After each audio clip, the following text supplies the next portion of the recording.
You've wondered where we've gone. It's the beginning of November, and if you've been following since the beginning of the year, you wondered where the Kona Dream Project has disappeared to. No, we haven't fallen out. He hasn't fired me as a coach yet. Today, in this little turbo time video, we're just having a fireside chat. No training camps, no fancy stuff, just actually a bit of real life. And the other side of the equation, which is quite interesting for the everyday athlete to actually see that this is the real world, and it's not just the cool stuff that you get to see, the fancy bikes, the racing around the world, the Kona rolls. This is really good chat, not long at all, just about what's happened since the end of his summer rally, where we had that breakthrough performance on the previous episode, the sub 10 hour, and just what's happened through September, October. We've gone quiet. This is a breakdown of what's happened. And if you're just joining us, remember, go back to the beginning of the year, all the episodes if you need some turbo time for winter, and we're approaching that time in the Northern Hemisphere. And you can actually watch the fascinating transformation. We've documented it all, the good, the bad, the ugly.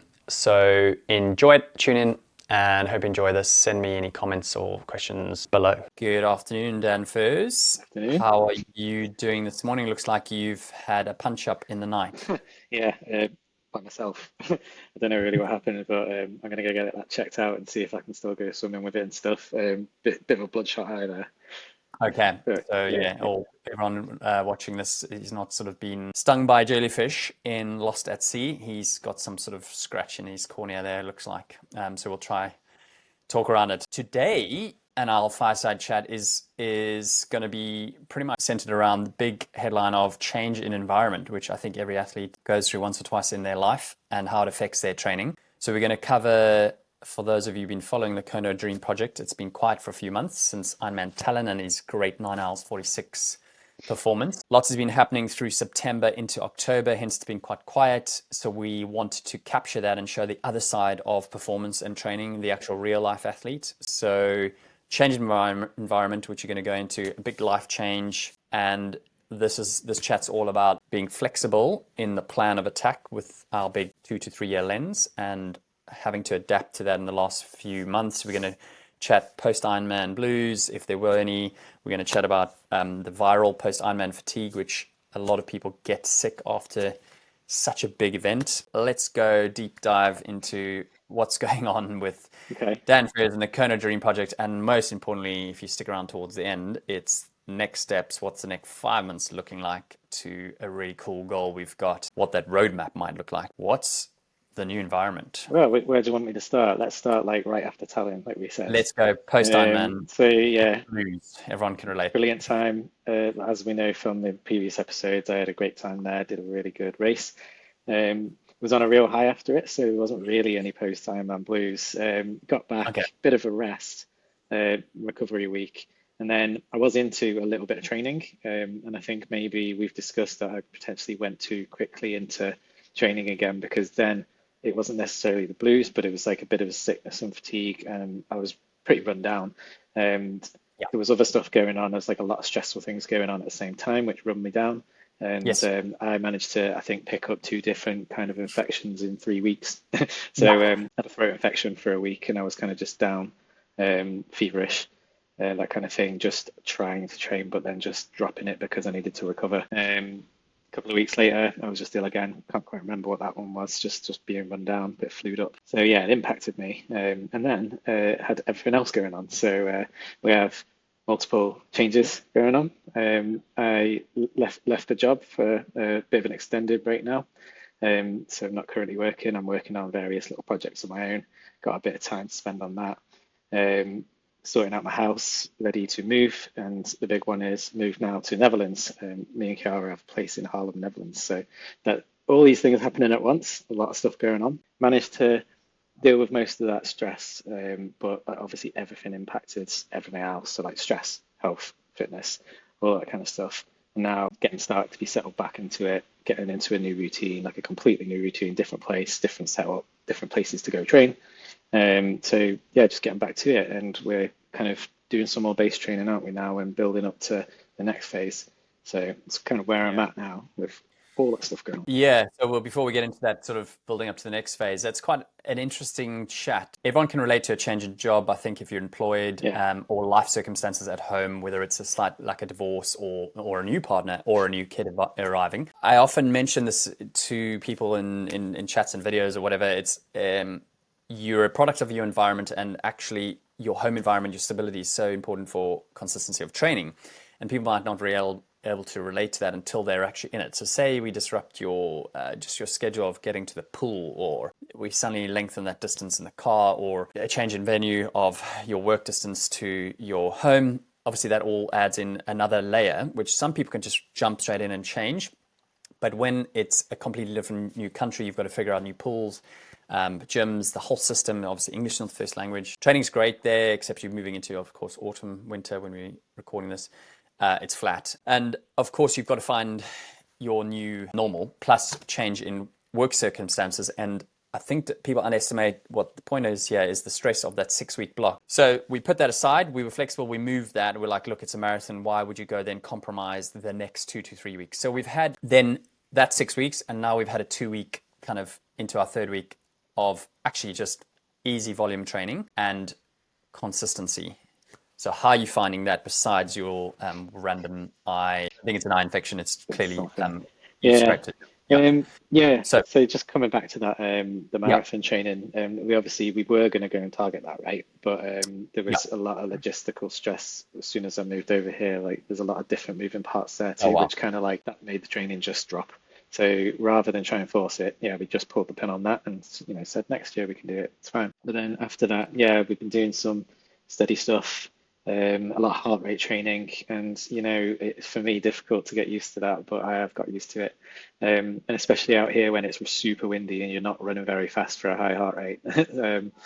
But I'm getting used to that kind of training. We are doubling up on runs and bikes some days, which is good because of the more availability of time I've got. So I'm enjoying getting used to it, and now we're sprinkling in little bits of specificity. I'm enjoying that and getting used to more of that stuff. But back when we were talking about the change in environment, it's actually a lot better environment here. There's so little barrier to entry to me going to the gym, for example. The gym is now 5 minutes walk instead of 30 minutes drive when I was in the UK. Pool was 20-minute walk instead of 30-minute drive, or I can get a bus. But I can step out the door and go running in some really nice places as well. And then we have the indoor training room set up now fully for both of us to train. Both got a bike in there. Super low barrier to entry. Like I was just on it about an hour ago, and I'm going to be on it again in a few more hours. It's just like, it makes it a lot easier. It makes it a lot easier, especially at gym. I've actually started going to the gym more now. And I remember telling you I enjoyed it for some reason, which I never used to. But I think it's because it's just somewhere different, and it's like I keep saying, it's just there's no barrier to me going now. I'm going to probably go after this. You've summed it up pretty well. It's something I've been through as as an athlete. As that extra 15, 20 minutes, it's about swimming. We all know that 45-minute swim is not 45-minute swim. It's showers, it's the getting to and from the pool, and that's the first to drop. If you can leave the house, everyone can relate to this, no matter what experience you are. Pro running is the easiest thing you can do.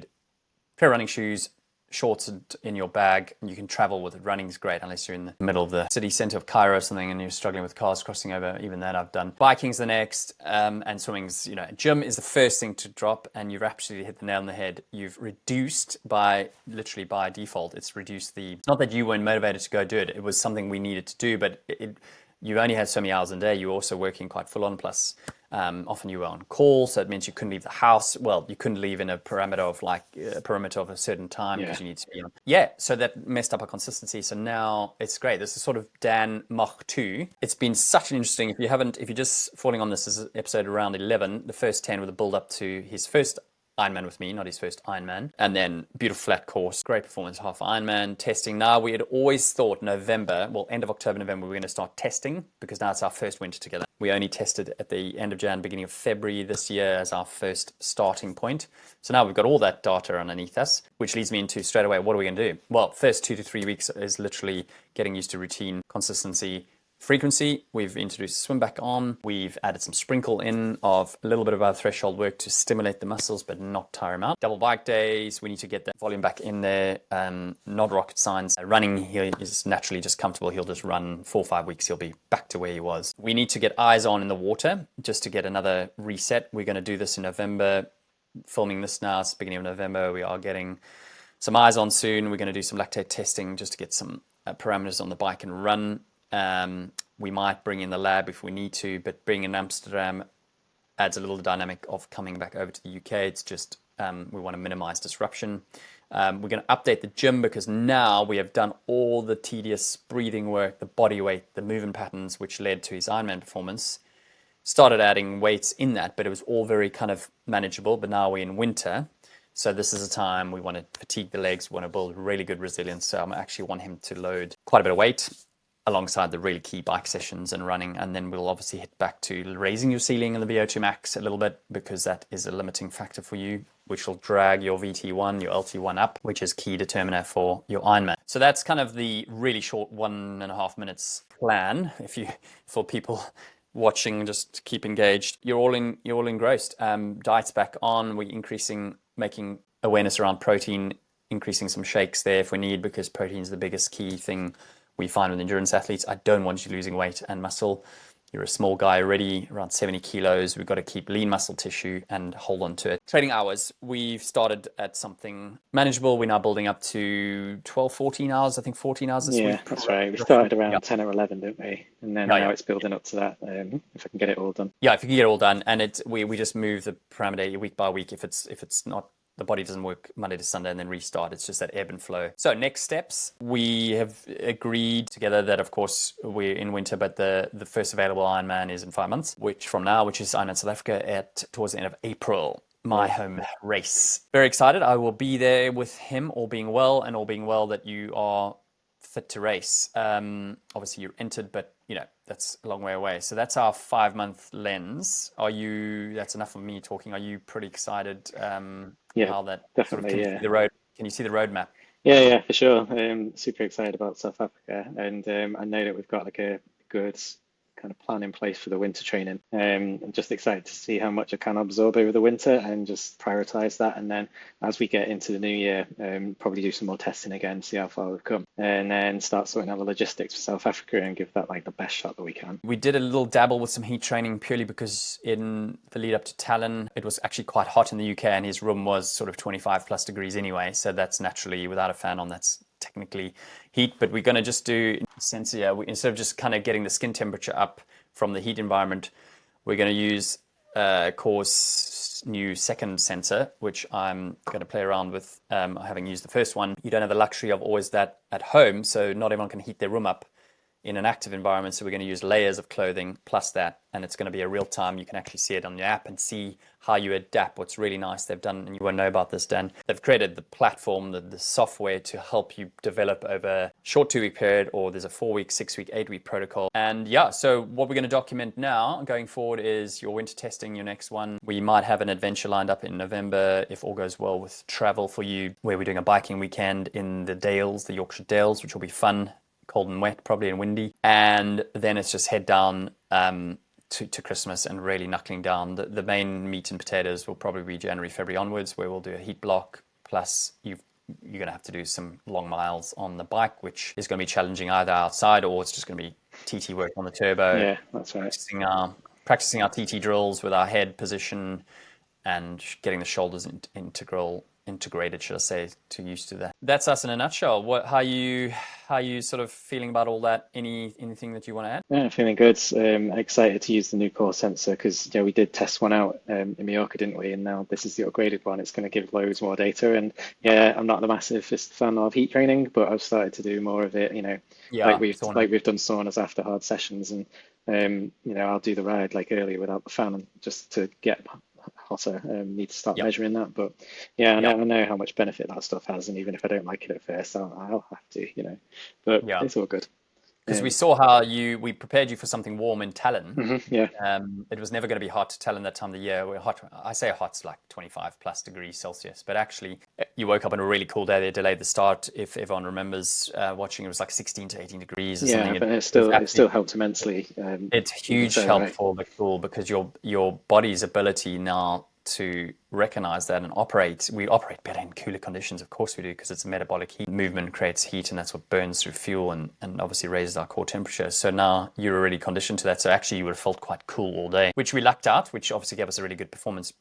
but everyone had that. So I'm super excited and more motivated than ever to take us to part 2 of the first year together. We're into the sort of final third of the year already, of if we pretty much start at the end of January. And then we're going to rev up to April, and then we'll see what happens after that. We might have a couple of exciting things lined up.